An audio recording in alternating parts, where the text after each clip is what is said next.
Հարգելի հայրենակիցներ, բարև ձեզ։ Այսօր հունվարի 28-ն է, հայոց բանակի օրը, եւ առաջի հերթին միջև անցնելը բուն մեր քննարկումին եւ վերլուծությանը այսօրվա ես ուզում եմ շնորհավորեմ ձեզ բոլորիդ եւ առաջի հերթին մեր զինված ուժերի բոլոր ներկայացուցիչներին եւ անդամներին, մեր զինծառայողներին,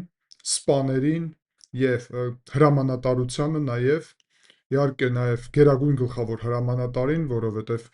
հայկական զինված ուժերի համար պատասխանատու են բոլորը, այս բոլոր մարդիկ, ով ներկա են, մաս են կազմում հայկական բանակի, բայց ես նաև պետք է իհարկե ասեմ, որ հայկական բանակը դա մեր ազգի հիմքն է եւ մենք բոլորս, ամբողջ ազգը իրականում պետք է լինենք հայկական բանակ եւ ուստի ես շնորհավորում եմ ձեզ բոլորիդ, մեզ բոլորիս, որովհետեւ սա համաազգային, համահայկական տոն է կարևորագույն, որը խոսում է միայն մեկ կոնկրետ փաստի մասին, որ առանց հայկական բանակ չի կարող գոյություն ունենալ հայկական պետություն եւ հայ ազգ։ Եվ դա ուղղակիորեն նշանակում է, որ մեր պարտականությունն է ամեն ինչ անել հայկական բանակը, որ լինի հզոր, ամուր, բարձր տեխնոլոգիական, մարտական բարձր պատրաստվածություն ունենա եւ որ լինի այնքան մեծ, ինչքան որ մեր ազգն է, շատ պարզ կարգավիճակով։ Ամբողջ ազգը պետք է լինի բանակ։ Բանակը պետք է լինի ամենուր եւ բանակի վրա պետք է հիմնված լինի պետությունը, բանակի շուրջ պետք է ձևավորված լինի հայկական պետության բոլոր ուղղությունները։ Բանակը պետք է լինի հիմքը մեր առօրյայի, նպատակը մեր ազգի եւ նոր սերունդների եւ ամենակարևոր մեր կառույցը, որը մենք պետք է պահենք, պաշտպանենք, պատրաստենք եւ միշտ պատրաստ լինենք։ Եթե մենք ուզում ենք այս տարածաշրջանում գոյատևել, եթե ուզում ենք այս տարածաշրջանում պինդ ամուր լինել, ապա դա հնարավոր է միայն մեկ ձևով։ Եվ դա հզոր հայկական բանակն է, հայկական բանակը, որը կունենա աշխարհի ամենաառաջտար տեխնոլոգիաները եւ շատ ավելի հզոր, քան մեր միջավայրում ստեղծված մարտահրավերները։ Դա հնարավոր է, դրան մենք կարող ենք հասնել, դրա համար անհրաժեշտ է իհարկե ոչ միայն բանակ, այլ նաեւ հզոր դիվանագիտությունը, հզոր առաջնորդությունը պետության եւ իհարկե ծառայությունները, ինչպես պաշտպանության նախարարության ուղղությունով, այդպես էլ մնացած կարևորագույն անվտանգային ծառայությունները, ինչպիսին է այդ թվում արտաքին հետախուզության ծառայությունը, դրան պետք է իհարկե ճիշտ դիվանագիտություն եւ արտաքին կապեր եւ դրան պետք է իհարկե ճիշտ դաշնակիցներ։ Մենք այդ ուղղությամբ աշխատում ենք եւ ամրապնդում ենք հայկական պետությունը ներսից, դրսից եւ տարբեր այդ ծրագրերը, որոնք հիմա տեղի են ունենում, այս փուլում շատ ճիշտ քայլեր են հայկական բանակը զորացնելու համար։ Իհարկե դա նաեւ ուղիղ կապ ունի ոչ միայն հերու դաշնակիցներին, նկատի ունեմ խոսքին ռազմավարական, հենց ռազմական ոլորտում դաշնակիցների, այլ դա նաեւ ուղղակիորեն կապ ունի խոսքին Վրաստանի հետ հարաբերություններին, որը տարածաշրջանային առումով կարևորագույն նշանակություն ունի Վրաստան-Հայաստան միասնական ճանապարհը ուղին եւ այդ թվում Հայաստանի ռազմական հնարավորությունների բանակի զարգացման մեծ կարևորություն ունի այդ ուղղությամբ էլ եւ պետք է այստեղ արձանագրեմ, որ Վրաստան-Հայաստան հարաբերությունների ուղղությունով աշխատելը նաեւ շատ մեծ նշանակություն ունի մեր ընդհանուր անվտանգային մթնոլորտի նկատի ունեմ ինչպես Վրաստանի, այդպես էլ Հայաստանի, ուստի իմ առաքելություններից մեկը իհարկե վերաբերվում է սրան, Վրաստանի ուղղությունին։ Բացի դրանից պետք է իհարկե ասել, որ բոլոր մարտահրավերները վերլուծելը, հասկանալը, տեղեկատվություններ հավաքելը, այդ տեղեկատվությունները մշակելը, դա շատ կարևոր մաս է նաև իհարկե մեր ռազմաքաղաքական սպառնալիքների ուղղությամբ պատասխանելու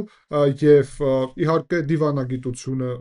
ակտիվ կապերը, որը ես անձամբ նաև փորձում եմ իմ ներդրումը ունենամ, ինչպես Վաշինգտոնում, այդպես էլ Բրյուսելում, այստեղ Վրաստանում եւ ուրիշ վայրերում, դա շատ կարևոր նաև ուղղություն է, որով մենք բոլորս պետք է աշխատենք այն նպատակով, որ կարողանանք ձևավորել այնպիսի հարաբերություններ, որը կնպաստի հայոց բանակի ամրապնդմանը։ Բարդ փուլ ենք անցել, շատ անկեղծ դա պետք է ասենք, բայց մենք հաղթահարելու ենք այս փուլը եւ նոր հաղթանակներով անցնելու ենք դեպի ապագա, պահպանելով Հայաստանի Հանրապետության ինքնիշխանությունը, տարածքային ամբողջականությունը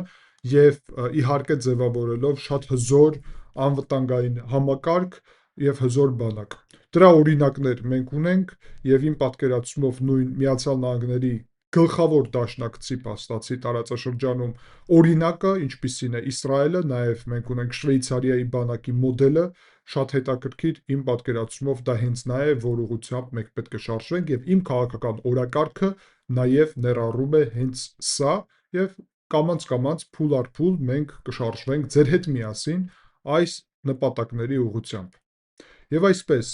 եւս մեկ անգամ շնորհավորում եմ բոլորիս հայոց բանակի տոնը։ Անցնենք հիմա արդեն առաջ, հարգելի հայրենակիցներ, եւ այսօրվա քննարկումի մասին խոսենք, այսօրվա թեմայի մասին, որը իմ պատկերացումով նաև շատ հետաքրքիր եւ կարեւոր է, որովհետեւ մենք օրերս Հայաստանի վարչապետ Նիկոլ Փաշինյանի հայտարարությունից հետո, որ Հայաստանի եւ Ադրբեջանի էներգետիկ համակարգները միավորվելու են եւ այստեղ պետք է բացատրեմ, որ միավորվել այստեղ բառը օգտագործված է ոչ թե երկուսը մեկ դարձնել, այլ կապ հաստատել, այսինքն մեկի եւ մյուսի միջև կապ ձևավորելու մասին է խոսքը, ուստի միավորել խոսքը այստեղ մի փոքր այդ հստակ չէ իրականում ինչ նկատի ունեմ եւ դա օգտագործվել է իհարկե, բայց ոչ միայն դա, առհասարակ այս թեման ակտիվորեն օգտագործվել է նաեւ այդպես կոչված ընդդիմադիր դաշտում եւ ես պետք է նաեւ հստակ արձանագրեմ, որ սա լուրջ հարց է, որովհետեւ ընդդիմությունը փաստացի մեղադրել է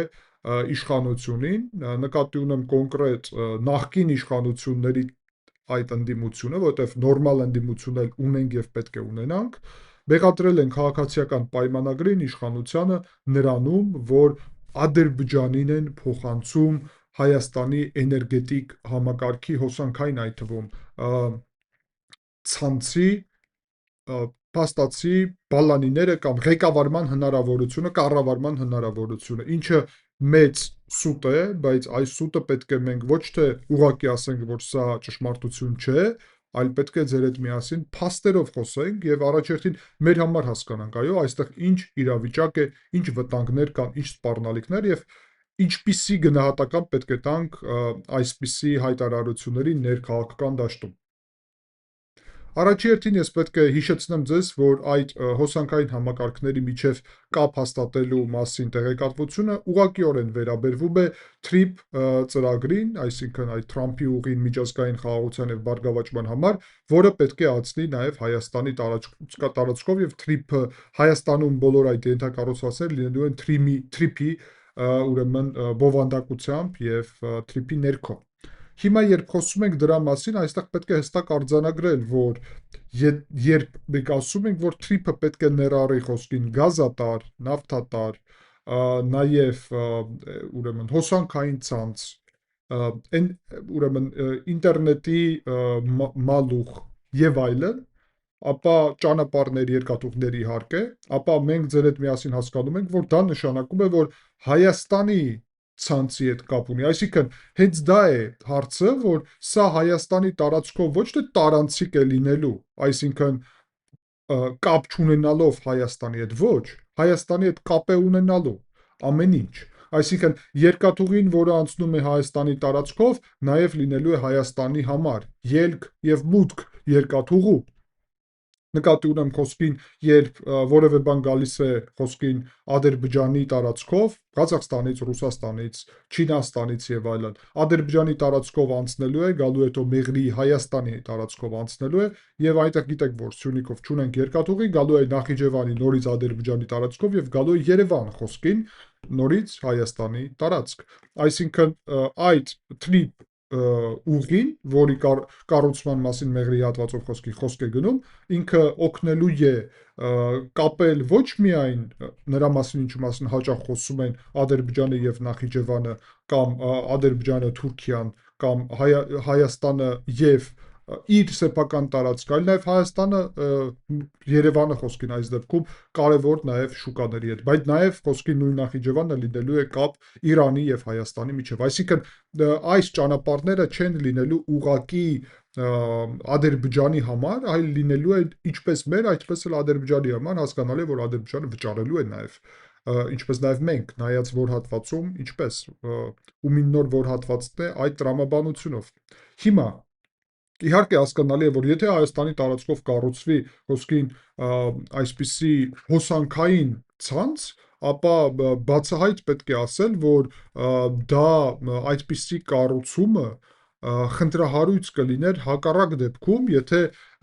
էներգոհամակարգները ոչ թե իրար միանային, այլ Ադրբեջանը առանձին Հայաստանի տարածքով էներգոհամակարգ անցկացնի, որը մեր հետ կապ չուներ։ Դա կլիներ միջանցք մոտավորապես էլեկտրոհամակարգի ուղղությունով միջանցք, բայց միջանցք, եւ դա մեզ ձեռ չի տալիս իրականում, եւ ես կբացատրեմ ինչու։ Այստեղ արեք սկսենք ուրեմն տրամաբանորեն առաջերտին քննարկել, բայց միջև անցնելը դա ես հիշեցնեմ ձեզ, որ անպայման լայքեք այս վերլուծությունը, գրեք ձեր մեկնաբանությունները, բաժանորդագրվեք, դրեք զանգակը եւ կարող եք աջակցել ալիքին նկարագրությունում նշված միջոցների շնորհիվ, այս ամենը շատ կարեւոր է եւ շնորհակալ եմ բոլոր նրանց, ով դա անում են։ Անցնենք առաջ։ Հունվարի 21-ին Նիկոլ Փաշինյանը խորհրդարանում ելույթի իր ժամանակ ասաց, որ Հայաստանի եւ Ադրբեջանի ուրեմն էներգո համակարգները փոխկապակցված կլինեն, կապ կհաստատվի եւ սրանով Հայաստանը նաեւ կկարողանա ներմուծել կամ արտահանել հոսանք։ Եվ այստեղ նաև օրինակ է բերել Նիկոլ Փաշինյանը նրա մասին, որ Ադրբեջանից եկող բենզինի շնորհիվ արդեն կարելի ասել իրավիճակը շուկայում ներսում փոխվել է, ինչպես նաև ռուսական եւ ղազախական ցորենի շնորհիվ, որը Ադրբեջանի տարածքով գալիս է։ Մենք այստեղ պետք է ընդհանուր առումով արձանագրենք, որ շուկաների դիվերսիֆիկացումը, այսինքն տարբեր աղբյուրներից գնելը, բերում է գների նվազումին եւ ել ավելի մրցակցային իրավիճակին շուկաներում։ Ամենակարևորը ինչն է, հարգելի այրենակիցներ, նույն բենզինի ոլորտում կախվածություն որ չլինի որևէ մեկից։ Այսինքն, եթե կա կախվածություն Ադրբեջանից, դա վտանգավոր է, բայց եթե կա կախվածություն միայն Ռուսաստանից, դա էլ է վտանգավոր։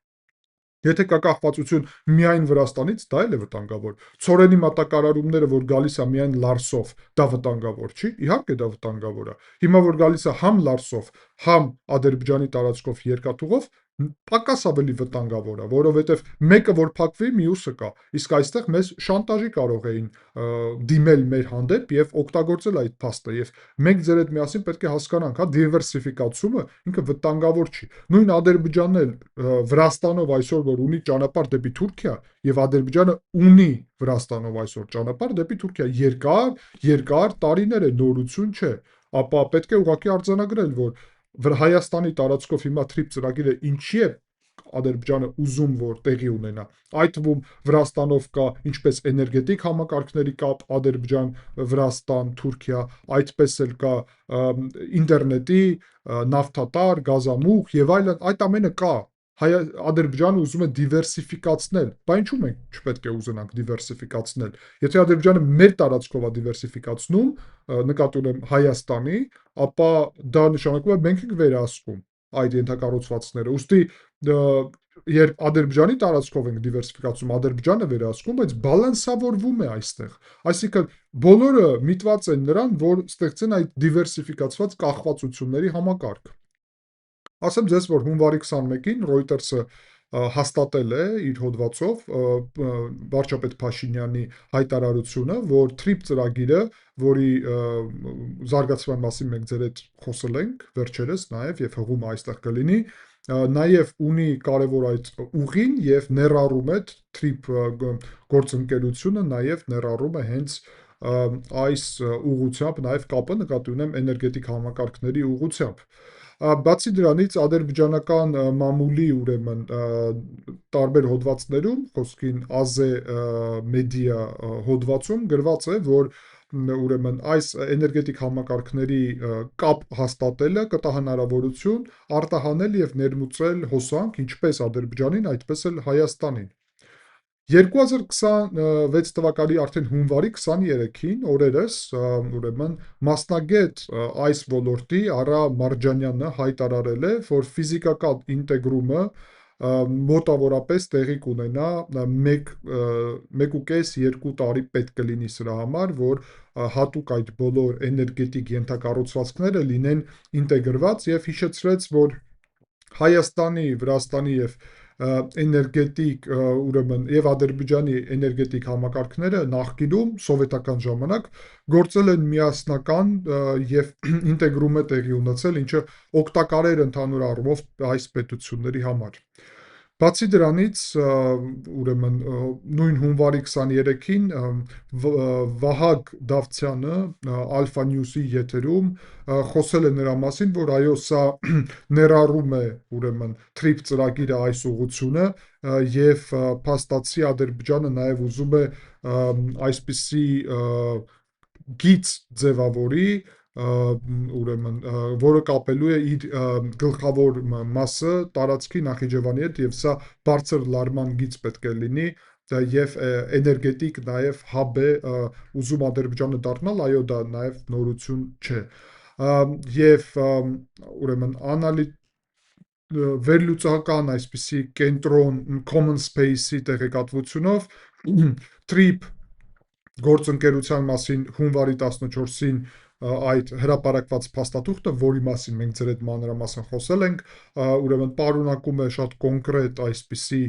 տվյալներ, որը մուլտիմոդալ կապվածության մասին է խոսում Ադրբեջանի եւ Նախիջևանի եւ Հայաստանը այդտեղ դառնում է կարևորագույն լոգիստիկ հաբ, իսկ Ադրբեջանը նաեւ ստանում է այդ կապերի հնարավորությունը երկու կողմերի ուղղությունով։ Եվ պետք է ասել նաև, որ սա այս կապը նաև կարա ադրբեջանական կողմի մամուլը հետաքրքիր բաներ է գրում սրա մասին, ասում է, որ այս կապը կարա Հայաստանին օգնի նվազեցնի իր կախվածությունը Ռուսաստանից եւ տա ավելի շատ հնարավորություններ տարբեր պետությունների հետ կապի։ Զուտ այս տեղեկատվությունը կարելի ասել, որ ճշմարիտ է, որովհետեւ փաստ է ուղղակի եւ որևէ այստեղ գնահատական չի տալու։ Բացի դրանից պետք է հիշեցնեմ ձեզ, որ 2025 թվականի դեկտեմբերի 2-ին ուրեմն Եվրոպական միության ղեկավարությունը իդեմս ուրեմն Եվրոպական հանձնաժողովի հայտարարել է, որ 500 միլիոն եվրո է ներդրում անելու ծրագրի մեջ, որի անվանումն է ուրեմն Կովկասի փաստացի էներգետիկ ցանց կարելի այսպես ասել, փոխանցման ցանց, էներգետիկ փոխանցման ցանց, որը պետք է Հայաստանը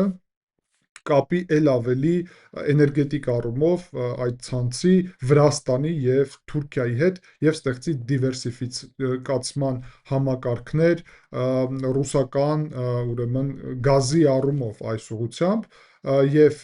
սա ընդհանուր առումով նաեւ էներգետիկ դիվերսիֆիկացման կարևոր ուղղություն է եւ սրա մասին կարելի ասել, որ այո, այսպիսի պայմանավորվածություններ կա, բայց սա գազի ուղղությունով է։ Ինչու գազը։ Որովհետև գազը նաև պետք է ասել, որ անմիջապես կապվածություն ունի նաև գազի այս հարցը, ուրեմն բացահայտորեն կապված է գազը հենց հոսանքի հետ եւ հոսանքային համակարգի ուղղությունով էլ կապը, որի մասին հիմա խոսում է, նաև գազի հետ է կապված լինելու, որովհետեւ կոնկրետ պետք է ասել, որ սա բերելու է նրան, որ ռուսական այդ գուցե հենց էներգետիկ համակարգից, գուցե նավթ գազից էլ կնվազի օգտագործումը, որովհետև տեսեք, գազը շատ դեպքերում կարելի է օգտագործել ինչպես հենց գազ եւ չդարձնել հոսանք եւ ուրեմն ջերմակայանների միջոցով է դա տեղի ունենում, գիտեք, եւ ուստի խնայել գազը, այսինքն սա կարա լինի նաև եւս մեկ ճանապարհ այդ ուղղությամբ եւ Եվրոպական միությունը հենց դա է նաև այստեղ նախատեսում այդպիսի ներդրումներ եւ դա շատ կարեւոր զարգացում է նաև։ Պետք է ասել նաև, որ երկաթուղին Հորադիս Ագբենդ ուղղությունով 75%-ով պատրաստ է եւ 15 միլիոն տոննա տարեկան կարա անցկացնել բեռ, ինչպես նաև 5.5 միլիոն ուրեմն մարդ այդտեղով կարող է անցնել եւ այդ ուղղությամբ հիշեցնեմ ձեզ, որ 145 միլիոն դոլար արդեն տրամադրել է Միացյալ Նահանգները TRIP ծրագրի զարգացման այդ ուղղությամբ։ Հիմա մենք կացնենք ձեր հետ միասին նաև քաղաքական գնահատականների, բայց միջև այդ պետք է ասել, որ արդեն տվյալներով ձեր հետ կիսվեմ, ուրեմն կոնկրետ կարելի ասել, որ հայկական արկայի տեղեկատվությունով հունվար ուրեմն հուլիս ժամկետում 2025 թվականի Հայաստանը մոտավորապես 5,5 միլիարդ կիլովատ-ժամ է ձևավորել եւ արտադրել, եւ սրանից 31%-ը մոտավորապես ջերմակայանների ուղղությունով է, 27%-ը հիդրոէլեկտրոկայանների, 25%-ը մեծամորի ատոմակայանի եւ 17%-ը մոտավորապես արևային էլեկտրոկայանների ուղղությունով։ Նաև պետք է ասել, որ արևային էլեկտրոկայանների միջոցով ձևավորված արտադրած այս հոսանքը 70%-ով աճել է մեկ տարվա ընթացքում, իսկ ուրեմն ջերմային էլեկտրոկայանների ուղղությունով 17%-ով նվազել է, այսինքն մենք ունենք փոփոխություն ներսում այդ տրամաբանության եւ կարելի է ասել, որ այսօր Հայաստանը այդ 4-ից ամենափոքրը, որը կա, դեռ 17%-անոց ուրեմն արևային էլեկտրոկայանների դերը լրջորեն աճեցնում է, միևնույն ժամանակ նվազում է ուրեմն այս ջերմային էլեկտրոկայանների դերը, իսկ ջերմային էլեկտրոկայանները հենց կախված են գազից շատ դեպքերում եւ օգտագործում են հենց գազ, եւ դա նաեւ բերում է նրան, որ գազը նրա փոխարեն, որ օգտագործվի ինչպես գազ, օգտագործվում է, դառնում է հոսանք։ Այսինքն մենք ձեր հետ միասին արձանագրեցինք, որ այդ ժամանակահատվածում փաստացի Ադրբեջանը Հայաստանը արտադրել էր 5,5 միլիարդ կիլովատ-ժամ, իսկ Ադրբեջանը մոտավորապես նույն ժամանակահատվածում արտադրել էր 14 միլիարդ կիլովատ-ժամ, այսինքն մենք տեսնում ենք տարբերությունը, բայց հիմա արեք մի հատ Ադրբեջանի նաև համակարգը տեսնենք, ուրեմն ջերմային էլեկտրոկայանների դերը Ադրբեջանում կազմում է 83%, հարգելի հայրենակիցներ, մերը հիշեցնեմ 31 էր, 83%։ Այսինքն Ադրբեջանը գազը դարձնում է կամ մազութը, տարբեր կայաններ կարող են լինել, դարձնում է հոսանք եւ իրականում մեծ մասամբ ադրբեջանական գազը նաեւ այս ուղղությունով է գնում եւ Ադրբեջանը ուզում է ինքը անցնել նաեւ արևային պանելների նրա համար, որ խնայի այդ գազը, որ այդ գազը կարողանա արտահանել Եվրոպական միություն։ Հիդրոէլեկտրոկայանների դերը ընդհանուր առումով 13% է կազմում, մեր մոտ 27, եւ մնացածը, այսինքն այդ թվում արևային էլեկտրոկայանները 4%, մեր մոտ 17%, ինչը հիանալի տվյալներ են։ Հիմա, հարգելի հայրենակիցներ, պետք է ասել, որ Հայաստանը ընդհանուր առումով կարելի է ասել, որ այն ինչ արտադրում է Հայաստանին բավարար է։ Եվ Հայաստանը արտադրում է հոսանք ավելի շատ, քան իրականում օգտագործում է այս պահին։ Եվ դրան նաև ավելացած, որ մենք ունենք շատ դրական դինամիկա, որը վերաբերում է արևային էլեկտրոկայանների զարգացմանը, եւ մենք ունենք նաև ատոմակայան։ Ինչ վերաբերվում է Ադրբեջանին, ապա մենք տեսնում ենք, որ Ադրբեջանի ուղղությունով կարելի է ասել Ադրբեջանը ուզում է իրան ցուցադրել ինչպես էներգետիկ հաբ, բայց այս իրավիճակում, երբ ուրեմն այդ գազի շնորհիվ է մեծ մասամբ արտադրում եւ ուրեմն ջերմային էլեկտրոկայաններն են արտադրում փաստացի 83%, ապա դա որևէ ձևով իրականում իրան առավելություններ չի տալի, բացի գազի հնարավորություններից։ Ուրեմն այստեղ մենք պետք է ձեր հետ միասին իմացնենք արդեն ամենակարևոր քաղաքական բաղադրիչի, որի մասին որ խոսում էինք, որ քաղաքական գնահատականներ է տրվել ուրեմն ներքին հայկական շրջանակներում եւ ընդդիմադիր ուրեմն խորհրդարանի անդամ Հայկ Մամիջանյանը հայտարարել է, ինչպես ես ասացի, որ սրանով Հայաստանը փոխանցում է Ադրբեջանին իր կառավարման համակարգը իր էներգետիկ ցանցի վրա եւ նաեւ մի շարք կուսակցություններ հայտարարություն են արել, որ այսպիսի կապը, որի մասին որ խոսք է գնում, իրանք համարում են, որ սա միավորում է, ինչ որ կապը, բայց հաստատելը, սա հակասում է ուրեմն Հայաստանի սահմանադրությունին, պետք է լինի հանրաքվե այս թեմայով եւ այլն, մի խոսքով շատ լուրջ քննարկումներ տեղի ունեցել այս հարցի շուրջ եւ հիմա մենք ձեր հետ միասին այս ամենը կարձանագրենք ուրեմն ինչ իրականության հետ կապ ունի, թե չէ։ Տնտեսագետ Սուրեն Պարսյանը հայտարարել է, որ 80-ական թվականներին եղել է այսպիսի կապ եւ ուրեմն գազի ուղղությունով եւ պայթյուններ են տեղի ունեցել եւ պետք է դիվերսիֆիկացնել այդ ուղղությունները։ Ես համամիտ եմ իհարկե, ես արդեն միջև էլ ասացի, որ դիվերսիֆիկացումն է ճանապարհը, այլ ոչ թե կախվածությունը, եւ դա ակնհայտ է, որևէ մեկ ողջամիտ իշխանություն Հայաստանում Ադրբեջանի վրա կախվածություն չի ձևավորի եւ ոչ էլ կուզենա ձևավորել շատ պատճառների հետևանքով եւ դա շատ ակնհայտ է։ Բացի դրանից պետք է ասել, որ մենք տեսնում ենք նաև նույն այդ մասնագետը Վահեդ Ավցյանը հայտարարել է, որ 2025 թվականի ուրեմն Ադրբեջանից արտահանումը հոսանքի նվազել է 10%-ով մոտավորապես եւ նույն Ռուսաստան շատ է նվազել արտահանումը, իսկ Ադրբեջանը ինքը ավելացրել է ներմուծումը ուրեմն հոսանքի դեպի Ադրբեջան եւ ուրեմն սա նաև ցույց է տալիս, որ ադրբեջանական էներգետիկ ոլորտում այնպես չի իրավիճակը, ինչպես Ադրբեջանը ուզում է ցույց տալ։ Բացի դրանից, Հայաստանի արտաքին հետախուզության ծառայության տվյալներով մենք պետք է սպասենք, որ ուրեմն նախընտրական շրջանակներում կա վտանգներ, ինչպիսին է ապատեղեկատվություն, կիբեր, տնտեսական ազդեցություններ, այդ թվում ապատեղեկատվություն թրիփի ուղղությունով եւ օտար ուժերը կարող են փորձել օգտագործել այս բոլոր հարցերը, այդ թվում թրիփի վրա բացասական ազդեցություն ունենալու նպատակով։ Եվ հաշվի առնելով սա, նաև այո, սա կարա այդ գործընթացների վառ օրինակ լինի։ Մենք նաև նայում ենք, որ ուրեմն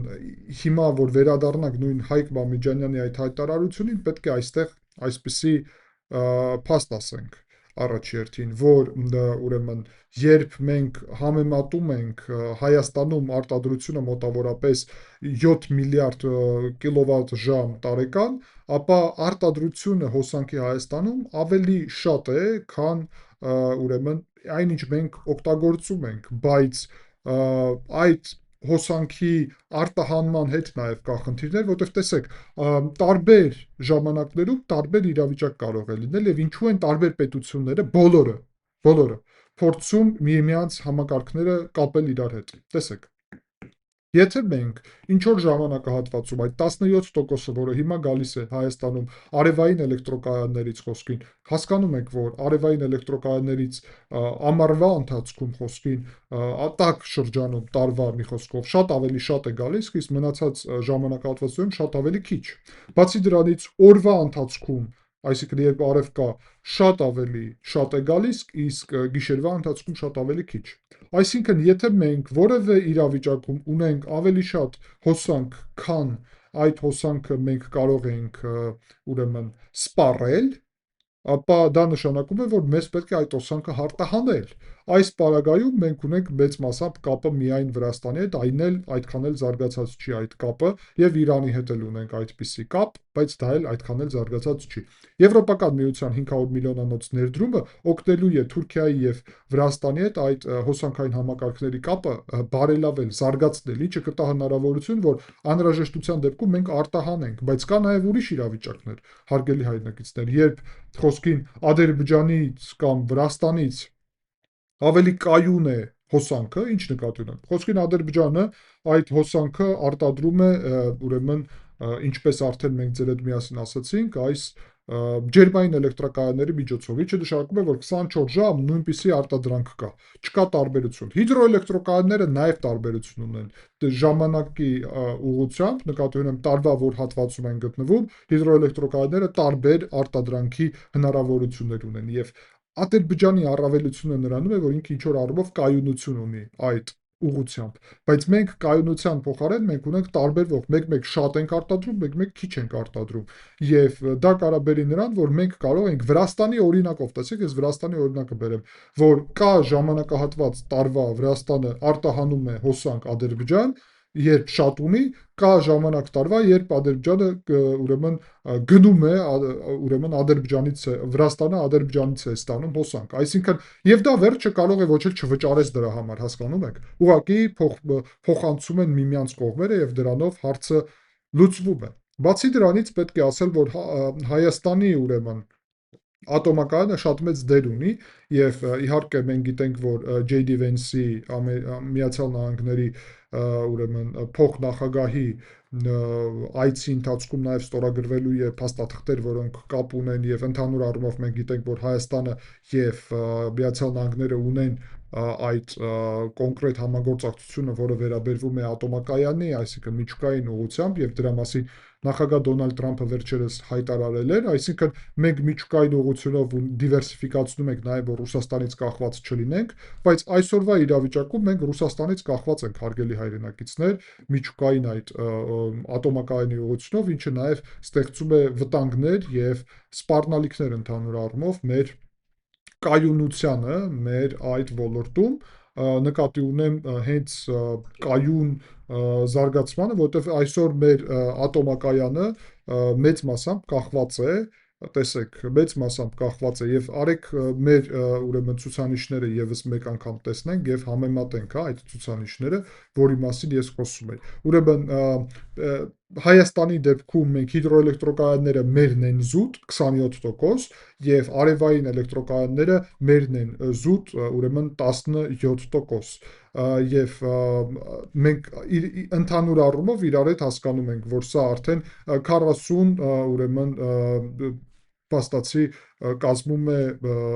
44% եւ այստեղ մոտավորապես 44 եւ այստեղ մենք տեսնում ենք, որ եթե սա համեմատենք ատոմակայանի եւ ուրեմն այն հատվածին, որի մասին մենք խոսում ենք, ջերմային էլեկտրոկայաններին, ապա 31 եւ 25% է այդտեղ մոտավորապես, ինչը միասնական առումով մոտավորապես անում է 56% եւ այդ 56%-ը իհարկե շատ ավելի շատ է եւ այդ 56%-ը կախվածություն ունի Ռուսաստանից, քան այն անկախ հատվածը, որի մասին մենք ասացինք, ուրեմն 44%-ը։ Եվ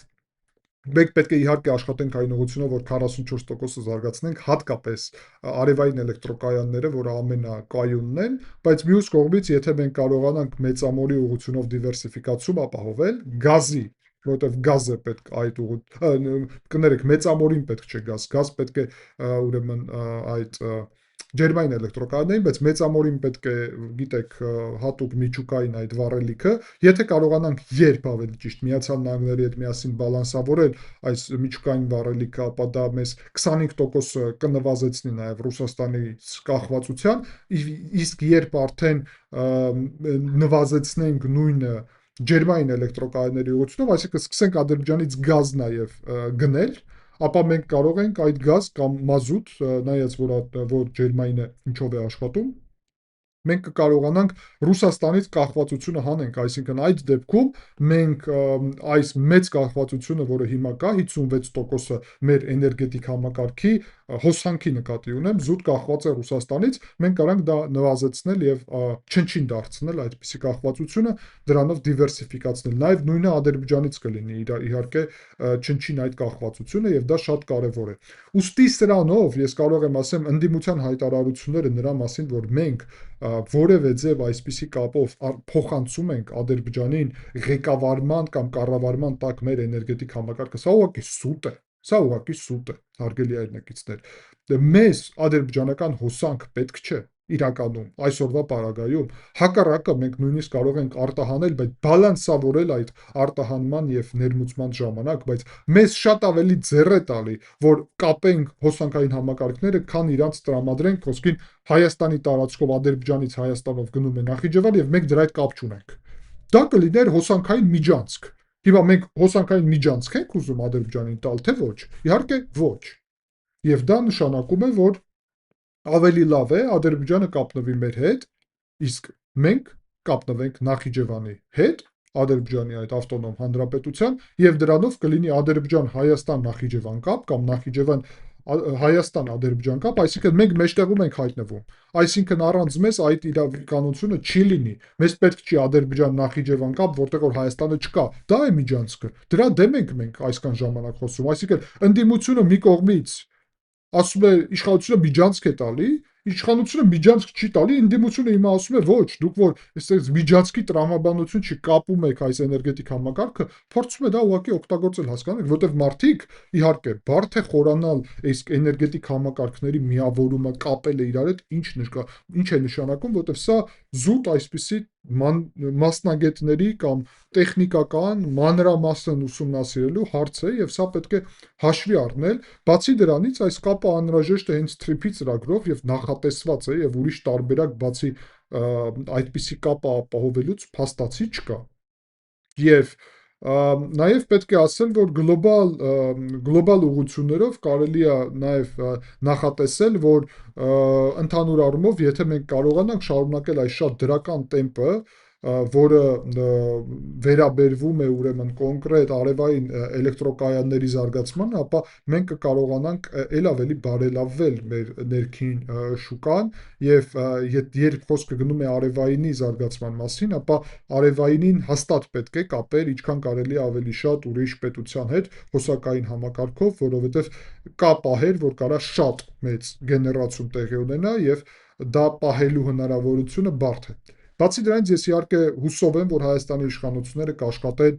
հոսանքի պահպանման համակարգների ուղղությունով, հատկապես արևային համակարգերի հետ ինտեգրման ուղղությունով, նույն ամերիկյան Տեսլան ունի հսկայական հնարավորություններ, որ հոսանքի արտադրությունը եւ հոսանքի պահպանումը լինի զուգահեռ գործընթացներ։ Եթե մենք կարողանանք հոսանքը պահել մեր տարածքում, ապա դա հաշվեք, որ նաեւ ոնց որ ծորենի այսպիսի պահեստ, որ ունենք կարևորագույն եւ դա ռազմավարական նշանակություն ունի, հոսանքի պահեստն էլ ինչ որ առումով շատ մեծ այդ ուղղությամբ կարա նշանակություն ունենալ։ Հիմա ինչ վերաբերվում է հոսանքային համակարգերի միավորմանը, այստեղ ասվում է մոտավորապես, որ 1.5-2 տարի է դրան անհրաժեշտ, բայց ես պետք է ասեմ, որ եթե մենք շուտ կարողանանք այդպիսի կապերը ապահովել, ապա փաստացի հնարավոր է դա ավելի շուտ տեղի ունենա եւ եթե քաղաքական այդ որոշումը մենք ունենանք, ապա հնարավոր է շատ ավելի շուտ 2 տարին իմ կարծիքով շատ է եւ կարա 1 տարում կարող ենք այսպիսի արդեն ինտեգրում ունենալ, նայած տարբեր ուրեմն տարբեր այսպիսի կապեր կա, որովհետև բարձր վոլտաժի ուրեմն բարձր լարման, այսպես ավելի ճիշտ ասեմ, ուրեմն համակարգներ կարելի է ունենալ եւ ավելի փոքր լարման, մի խոսքով այդ ինտեգրումը կարա տեղի ունենալ փուլ առ փուլ եւ կամաց-կամաց։ Ուրեմն այստեղ պետք է ասել, որ այսպիսի ուրեմն ինտեգրումը կարող է Հայաստանին հնարավորություն տա նույնիսկ արտահանել հոսանքը եւ ոչ միայն Ադրբեջան, այլ նաեւ նույնիսկ դեպի Ռուսաստան արտահանել այդ հոսանքը, եթե անհրաժեշտություն լինի, նաեւ այն նոր ծրագրով, որի մասին խոսեցի, արտահանել դեպի Թուրքիա, եւ ընդհանուր առումով, եթե Հայաստանը կարողանա նոր ատոմակայանով աճեցնի իր հնարավորությունները եւ հիդրոէլեկտրոկայաններով շարունակի նաեւ գեներացնել եւ աճեցնի նաեւ հնարավորությունները, դրան ավելացնի արևային էլեկտրոկայանների եւ քամու էլեկտրոկայանների բաղադրիչը, ապա կարելի է ասել, որ Հայաստանը կարա դառնա հոսանքի արտահանող պետություն եւ դա նաեւ հակառակը կարա մեծ օգուտ լինի հարևան պետությունների վրա ազդելու ուղղությամբ։ Ադրբեջանը պետք է ասեմ, որ մեծ ծրագրեր ունի հենց արևային էլեկտրոկայանների ուղղությունով եւ փորձում է ինքն էլ նույնը անել արևայինի միջոցով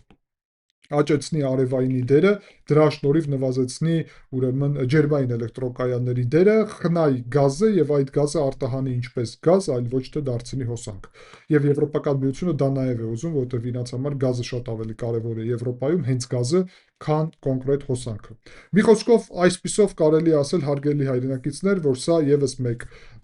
կեղծիք էր, խաբելու փորձ հայկական հանրությանը եւ մենք ձեր հետ միասին պետք է հասկանանք, որ այստեղ իշխանությունները որևէ հակահայկական քայլ չեն անում, հակառակը դա